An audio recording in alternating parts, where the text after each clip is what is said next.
এ যেন এক জীবন্ত ফুলের বুকে।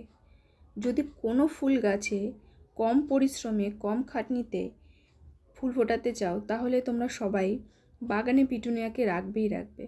আমার অভিজ্ঞতা, এত সুন্দর ফুল, কিন্তু এর এত পরিশ্রম কম এই গাছের জন্য, সেটা না করলে কেউ বুঝতেই পারবে না। তুমি একে যে পাত্রে রাখবে সেই পাত্রে ও ওর মতো করে আকার ধারণ করবে। সামান্য খাবার, ভার্মি কম্পোস্ট আর খোল পচা, সত্যি বলছি, আর বিশেষ কিচ্ছু দরকার হয় না এই গাছের জন্য। নিম তেল একটু সপ্তাহে একদিন স্প্রে করলে, আর মাঝে মাঝে একটু ওষুধ স্প্রে করলেই হয়ে যায়। আর এত সুন্দর ফুল, এখন ফেব্রুয়ারি মাসের মাঝামাঝি গাছ ভর্তি ফুল হচ্ছে। খালি একটু কাটাই ছাঁটাই যদি করা যায়, পুরনো ফুলগুলোকে ফেলে দিলে নতুন ফুলে ভরে থাকবে পুরোপুরি মার্চ মাস পর্যন্ত। লং টাইম ফুল দেয় এই গাছটি। শুধু একটা জিনিস খেয়াল রাখবে, এই যে ফুলের গাছের গোড়ায় যে বীজটা হচ্ছে, এই বীজটাকে যদি তুলে শুকিয়ে রাখতে পারো ভালো এয়ারটাইট কন্টেনারে, তাহলে পরের বছরের আর চিন্তা নেই।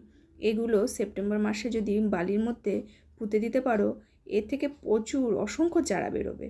আর নতুন করে গাছ কেনার কোনো দরকার নেই, খালি সংগ্রহ করে রাখতে হবে ভালো করে, তাতেই পরের বছর অনেক ফুল পাবে। আমি তো এইভাবেই করি। ভালো থেকো বন্ধুরা তোমরা।